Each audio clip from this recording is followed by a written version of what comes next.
हे guys, good evening everyone. देखो, yesterday हमने last lecture में क्या क्या चीज़ें देख ली थी। हमने इंडेक्स नंबर्स के बारे में देखा कि इंडेक्स नंबर पहले ओरिजिनली सिर्फ प्राइसेस कैलकुलेट करने के लिए, लेकिन आज प्रेजेंटली शेयर मार्केट के प्राइसेस, इंपोर्ट एक्सपोर्ट के prices, cost of living, agriculture production, क्या बोलोगे आप, इंडस्ट्रियल प्रोडक्शन, ये सारी चीज़ें। अच्छा, फिर मीनिंग में क्या बोलोगे? मोस्ट स्टैटिस्टिकल टूल है, सबसे ज़्यादा यूज होता है ये, ठीक है। It is a device use to measure the changes in economic variable over a period of time. मतलब ये ऐसा डिवाइस है जिसमें इकोनॉमी के वेरिएबल में जो चेंजेस हुआ है over a period of time ये कैलकुलेट कर सकते हैं। डायरेक्टली मेजर नहीं कर सकते तो रिलेटिवली मेजर करेंगे। 2010 का सहारा लेके 2020 को मेजर करेंगे। समझ में आ रहा है? ठीक है, ओके। डेफिनेशन, क्रॉक्सन काउडन क्या बोलेंगे, index numbers are devices use for measuring differences in the magnitude of group of related variables. ठीक है, उसके बाद में हमने और क्या क्या चीज़ें देखी थी। हमने ये 3 टाइप्स देख लिए थे। प्राइस इंडेक्स नंबर क्या होता है? Summation of P1 upon summation P0 into 100, summation Q1 upon summation Q0 into 100, value P1 Q1 upon P0 Q0 into 100, और स्पेशल पर्पस इंडेक्स नंबर ये देख लिया था। यस, आज हम स्टार्ट करने वाले हैं फीचर्स। अभी हम लोग क्या देखने वाले हैं guys? Features of index numbers. Are you there every one of you? अब अभी हम लोग क्या पढ़ने वाले? फीचर्स। ठीक है, फीचर्स ऑफ इंडेक्स नंबर्स। अभी देखो, इकोनॉमिक्स में बहुत रेयर ऐसा होता है कि आपको कोई प्रैक्टिकल क्वेश्चन दिया जाए, लेकिन अगर प्रैक्टिकल क्वेश्चन आता है तो सिर्फ ये फॉर्मूलेस का यूज करना है। प्राइस इंडेक्स नंबर, अगर मान लो प्राइसेस दिया है, 3 प्राइसेस दी है, 2010 की 3 प्राइसेस दी है, और एक मान लो 2021 की प्राइसेस दी है, तो समेशन ऑफ P1 2021 का P1 हो जाएगा, 2010 की सारी प्राइसेस का समेशन करोगे तो P0 हो जाएगा, तो P1 upon P0, summation of P1 upon summation of P0 into 100 कर लोगे। अगर इसी तरह से क्वांटिटी दिया है तो summation of Q1 upon summation of Q0 into 100 कर लेंगे, अगर एग्जाम में प्रैक्टिकल क्वेश्चन आया तो। ठीक है, अगर प्राइस और क्वांटिटी दोनों दिया है तो summation of P1 Q1 upon summation of P0 Q0। Done done done done till here clear all this 3 formulas. पहले ये बता दो, क्या ये आपको फॉर्मूलेज क्लियर है? Yes everyone? ओके ओके, चलो अब मुझे एक बात बताना, ये इंडेक्स नंबर निकाला कैसे है? अभी ये जो इंडेक्स नंबर है ना तुम्हारा, इंडेक्स नंबर के ना मुझे फीचर्स बताओ, इसके स्वरूप बताओ, कैसा है, क्या नहीं है। ठीक है, एक चीज बोलूं मैं आपको, बेस ईयर का जरूरत है यहाँ पे। The year with which changes are compared, changes are measured, मतलब 2010 से तुम मेजर कर रहे हो, 2010 को क्या बोलोगे? Base year. और वो किससे डिनोट होता है? 0 से। P0 2010 का, Q0 2010 का, P0 Q0 2010 की वैल्यू है ये। समझ में आया? मतलब year with which changes are compared, और जिस साल का कंपेयर कर रहे हैं वो प्रेजेंट ईयर, करंट ईयर, और जिससे कंपेयर कर रहे हैं वो विथ विच ईयर, विथ विच जिस साल से कंपेयर कर रहे हो। आप समझ रहे हो? यहाँ पे आपको ना मैं यहाँ पे थोड़ी सी इंग्लिश को ना रटवाना चाहती हूँ, द ईयर, या सिखाना चाहती हूँ। द ईयर विथ विच, जिस साल से कंपेयर कर रहे हो, with which the prices are compared, this are known as your base year. And year for which, जिस साल के लिए कंपेयर कर रहे हो, for which index number is prepared, is known as your current year. And ये current year को आप किससे डिनोट करते हो? आप 1 से डिनोट करते हो, 1। ठीक है, नोट्स में एक बार यहाँ पे करेक्शन कर लो, किससे डिनोट करते हैं हम लोग? यहाँ पे 1 में करते हैं, 1 से करते हैं। डन, समझ में आया? ये 2 पॉइंट तो बहुत सिंपल है, base year, current year, 2010 base year, 2021 current year, 2 point done. Okay, base year का जो इंडेक्स है ना वो हमेशा अज्यूम करोगे आप 100, accordingly value of current year is calculated. ठीक है, बेस ईयर का जो इंडेक्स है उसको क्या अज्यूम करेंगे? अगर यहाँ कुछ नहीं दिया है, ठीक है, अगर मान लो अभी जो प्राइस है, तो अभी जो पॉपुलेशन है मान लो वो 128 हो गया है, ठीक है, तो आप 2010 में क्या अज्यूम करोगे? 100, तो 128 अपॉन 100 इंटू 100, ऐसा हो जाएगा। बेस ईयर का जो इंडेक्स है, बेस ईयर का इंडेक्स आप क्या अज्यूम करोगे? 100। ओके, अकॉर्डिंगली, और उसके अकॉर्डिंगली आप करंट ईयर की वैल्यू को कैलकुलेट करोगे। ठीक है, मुझे बताओ अगर क्वांटिटीज बात कर रहे हो तो क्या वो केजीज में होता है तुम्हारा इंडेक्स नंबर, क्या प्राइसेस रुपीज में होते हैं? बोलो। नहीं, किस में होते हैं? परसेंटेज में होते हैं। तो वही चीज लिखिए, index number are specialise average, एकदम स्पेशलाइज एवरेज है which can be expressed in terms of percentage. Simple.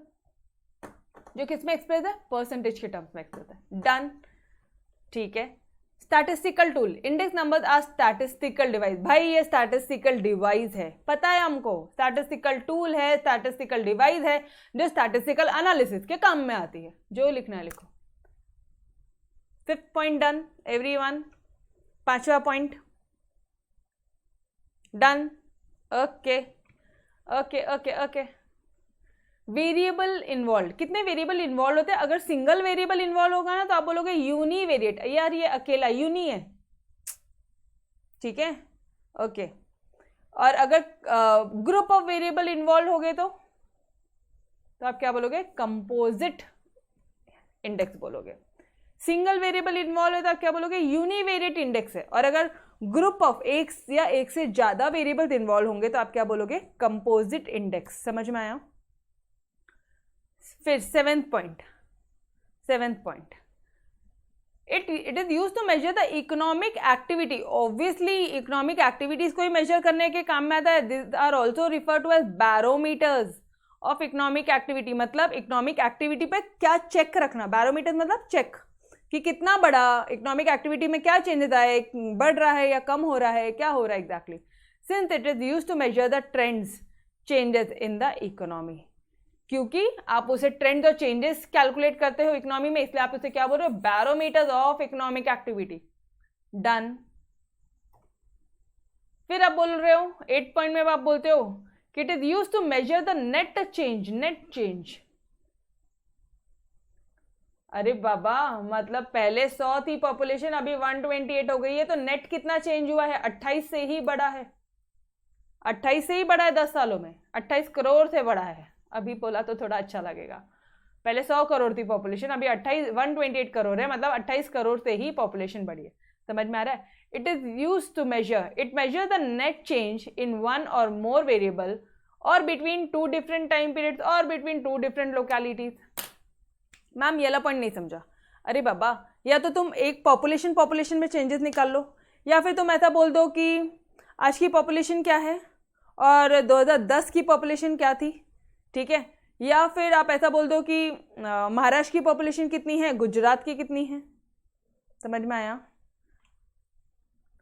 2 variables, 1 or more variable, 2 different time periods and 2 different localities. Done. And फिर लास्ट पॉइंट आपका नोटेशन का, P0 को क्या बोलेंगे? Base year, price of base year. P1 को बोलेंगे price of current year, price of base year, price of current year. Quantity consumed या purchase in base year, Q0 base year, और Q1 क्या रहेगा? परचेज और कंज्यूम इन करंट ईयर। अब यार quantities है, तुम या तो कंज्यूम कर सकते हो या तो खरीद सकते हो, तो वो दोनों लिख दिया। Done everyone. तो this were your 9 features, 9 features है हमारे, 9 छोटे से फीचर्स हैं। ठीक है, बहुत ज़्यादा टेक्निकल नहीं है। देखो आ जाओ, फटाफट से आ जाओ। कैसे करेंगे? फीचर्स, एक बेस ईयर होना मांगता है, एक करंट ईयर है। इसका जो सॉल्यूशन है, अच्छा बेस ईयर इंडेक्स को 100 ले लेने का, जो आंसर आएगा वो परसेंटेज में आएगा। 4 हो गए। एक बार वापस से 100% अटेंशन मेरी तरफ, लर्न हो जाएगा आंसर अभी के अभी। वापस से बोल रही हूँ, 100% अटेंशन मेरी तरफ दोगे, आंसर अभी के अभी लर्न हो जाएगा। ऑलराइट, बेस ईयर, वापस से base year, current year. Base year का इंडेक्स हमेशा 100 लेने का। अच्छा, इन दोनों को डिवाइड करोगे तो आंसर आएगा परसेंटेज में। 4 पॉइंट हो गए। फिर क्या बोलते हैं, इकोनॉमिक बैरोमीटर है, वो बैरोमीटर ऑफ इकोनॉमिक एक्टिविटी है, वो मेजर करता है इकोनॉमिक एक्टिविटी को। तो बैरोमीटर ऑफ इकोनॉमिक एक्टिविटी, अगर सिंगल वेरिएबल है तो यूनिवेरिएट, अगर बहुत सारे वेरिएबल्स है तो कंपोजिट, क्या बोलोगे आप, कहाँ था यहाँ पे, कंपोजिट इंडेक्स। अगर सिंगल वेरिएबल है तो यूनिवेरिएट, अगर कंपोजिट है, बहुत सारे वेरिएबल थे तो बोलोगे कंपोजिट इंडेक्स। डन, ये हो गए। ओके, और कुछ नोटेशन वाला लास्ट पॉइंट लिख देना। P0 क्या होता है, Q0 क्या होता है, P1 क्या होता है, Q1 क्या होता है, वो लिख देना। ठीक है, कितने हो गए? 4 5 6 7 7 हुए। 2 और बाकी है, याद नहीं आ रहा। और क्या था, वापस एक बार बोलिए क्या? बेस ईयर, करंट ईयर, इन 100, बेस ईयर का इंडेक्स 100, उसके बाद में जो परसेंटेज के फॉर्म में आएगा, स्टैटिस्टिकल टूल है वो, बैरोमीटर ऑफ इकोनॉमिक एक्टिविटी है वो, ठीक है। उसके बाद में यस यार, नेट चेंज, स्टैटिस्टिकल टूल है, बैरोमीटर ऑफ इकोनॉमिक एक्टिविटी है, एंड मेजर करता है नेट चेंज। ये सारे जनरलाइज आंसर है, ये सारे जनरलाइज आंसर है। ये जो 3 पॉइंट्स है these are generalise. Statistical tool है, ठीक है, ये आप आंसर्स में लिख सकते हो, पैराग्राफ फॉर्म में जब आंसर्स लिखते हो पॉइंट वाइज, ठीक है, तब आप लिख सकते हो। तो ये जो आंसर थे दीज आर जनरलाइज वन, ठीक है, यूज कर सकते हो आप इसको कहीं पे भी कि index number are statistical devices, these are the most commonly use statistical tools in economics.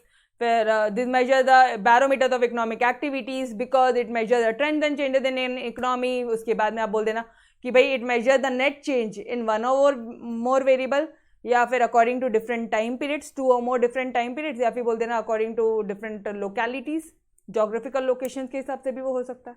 समझ में आ रहा है? तो ये 3 तो कॉमन पॉइंट थे, और बाकी सारे फॉर्मूलेज में यूज होते हैं।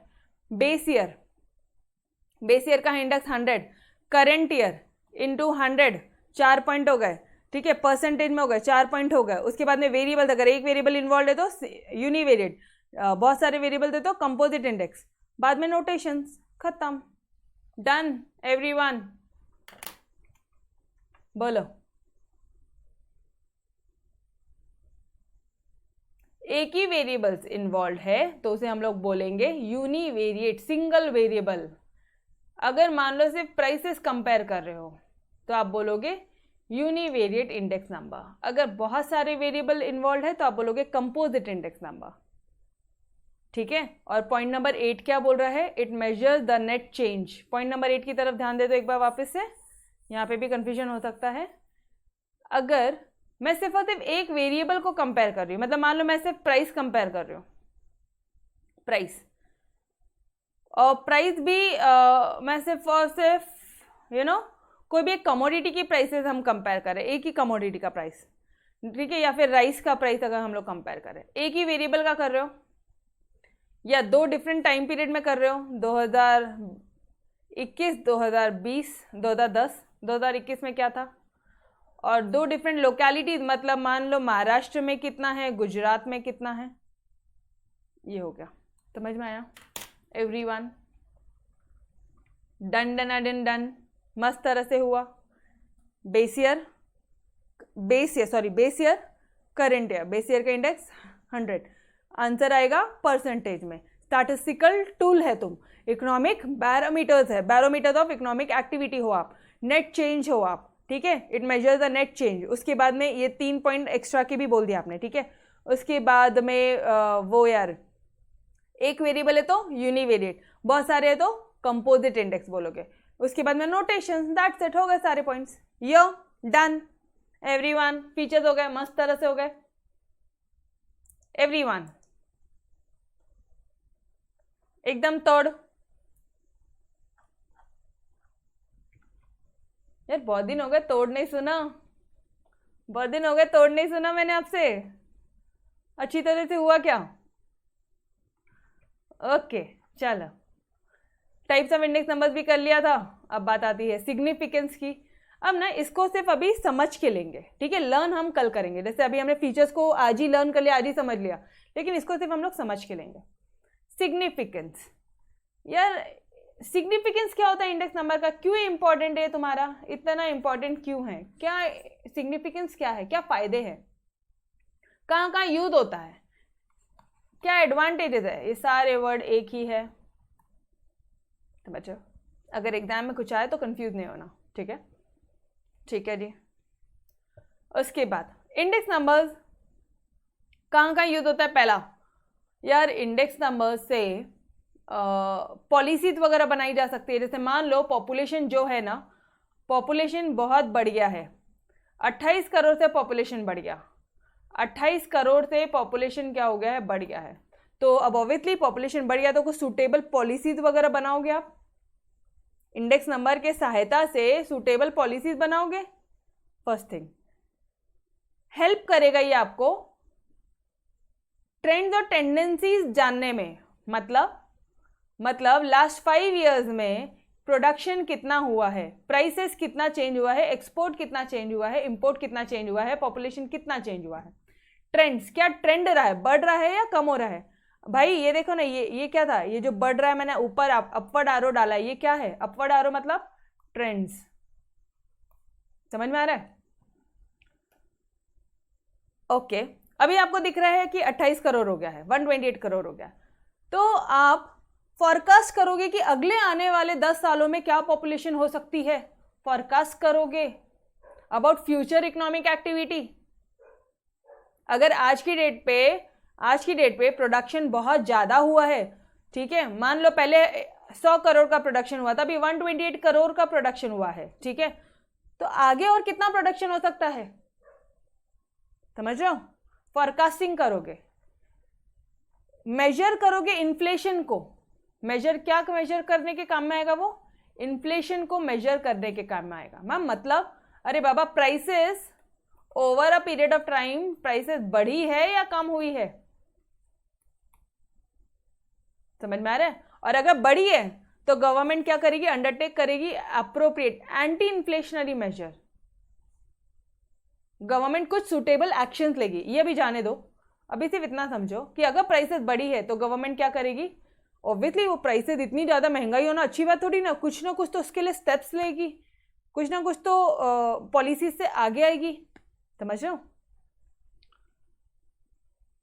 Useful to present financial data in real terms, मतलब इंडेक्स नंबर यूजफुल है to present the financial data. Financial data मतलब अरे ज्यादा दिमाग नहीं लगाना, पूरा अपना balance sheet, trading P&L balance sheet in real terms. Index number are used to adjust the price changes, wages changes, कितना प्राइस में कितना चेंज हुआ है, वेजेस में कितना चेंज हुआ है। यहाँ से ये हमारे ट्रेडिंग अकाउंट में जो वेजेस आता है, ट्रेडिंग अकाउंट में वेजेस आता है, ठीक है, ट्रेडिंग में सारे फैक्ट्री रिलेटेड खर्चे आते हैं, P&L में सारे ऑफिस रिलेटेड खर्चे आए हैं, तो ये जो ट्रेडिंग अकाउंट में आता है वेजेस, ये सुनो, और सैलरी यहाँ आता है।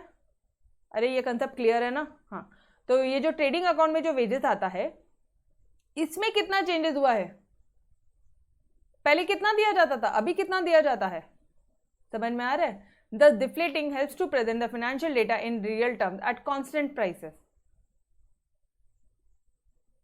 इसका मतलब क्या होता है, आपने यहाँ पे कुछ एडजस्टमेंट्स करोगे ओरिजिनल डेटा में, बस इतना समझ लो। ओरिजिनल डेटा में आप लोग कुछ रिप्रेजेंट करोगे और फिनेंशियल डेटा को रियल टर्म्स में कैलकुलेट करोगे कि आज और फिनेंशियल टर्म्स की जो फिनेंशियल स्टेटमेंट है उसके वैल्यूज क्या क्या है इन रियल टर्म्स। चलो फटाफट से, क्या इंपॉर्टेंस है इंडेक्स नंबर का, क्या कैलकुलेट, पहले सिर्फ समझने का काम करो। अगर आज आपको ये पॉइंट्स सिर्फ दिमाग में भी चलेगा ना, मोर देन इनफ है। आज ये पॉइंट्स आपको सिर्फ दिमाग में भी चलेगा, मोर देन इनफ है गाइस, और कुछ नहीं चाहिए मुझे, ठीक है। बस 100% ध्यान यहाँ पे देंगे।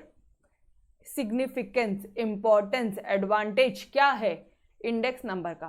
भाई गवर्नमेंट को ना पॉलिसीज फ्रेम करने के काम में आता है। दूसरा पॉइंट क्या हो सकता है,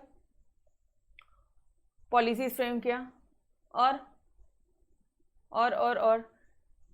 वो बढ़ रहा है तो क्यों बढ़ रहा है, और कम हो रहा है तो क्यों कम हो रहा है, स्टडी करना trends and tendencies. Third point, आज के हिसाब से हम फ्यूचर का फॉरकास्टिंग कर सकते हैं कि और आगे कितना बढ़ने वाला है। अरे कोरोना, ठीक है, अभी और आगे कितना बढ़ने वाला है, फॉरकास्टिंग कर सकते हो आप। फिर महंगाई कितनी बढ़ रही है, और फिनेंशियल डेटा को रियल टर्म्स में प्रेजेंट करना। ओनली 5 पॉइंट, ओनली 5 पॉइंट्स आज लर्न हो जाने चाहिए। पहला क्या पॉइंट क्या था, पहला पॉइंट क्या बोलता है, गवर्नमेंट को पॉलिसीज, ट्रेंड एंड टेंडेंसीज। फिर क्या बोल रहा है वो आपको, फिर बोल रहा है वो आपको, अरे यार ट्रेंड देखा, टेंडेंसी देखा, तो इससे ये तो मालूम पड़ जाएगा कि फ्यूचर में क्या होने वाला है। इस पॉइंट से, ये सेकेंड पॉइंट से थर्ड पॉइंट रिलेटेड है। आज कितने रेट से बढ़ रहा है, मान लो कोरोना जो है ना वो 4 टाइम्स बढ़ रहा है, तो हम ये पता लगा सकते हैं कि फ्यूचर में 1 महीने बाद कितना हो सकता है। अगर लॉकडाउन नहीं किया गया तो 1 मंथ बाद में कितना कोरोना बढ़ सकता है, यस और नो। फॉरकास्टिंग कर सकते हो तुम, inflation, and financial data in real term, policies, trends and tendencies, forecasting, उसके बाद में ये इन्फ्लेशन एंड फाइनेंशियल डेटा को रियल टर्म्स में प्रेजेंट करने के काम में आता है। Done everyone? यस। तोड़ फोड़? अरे बाप रे, तोड़ फोड़ मत करो यार। Done, okay. बस उसके बाद में क्या है, उसके बाद में आपको कंस्ट्रक्ट कैसे करना है, कैसे इंडेक्स नंबर बनाना है, वो मैं आपको सिखाऊंगी। क्या मेथड्स है वो हम लोग देखेंगे। दैट्स इट, खत्म। ठीक है, तो guys will stop till here. इसके आगे का हम लोग नेक्स्ट लेक्चर में कंटिन्यू करेंगे। तब तक के लिए अलविदा। Yes, bye everyone, take care, bye bye.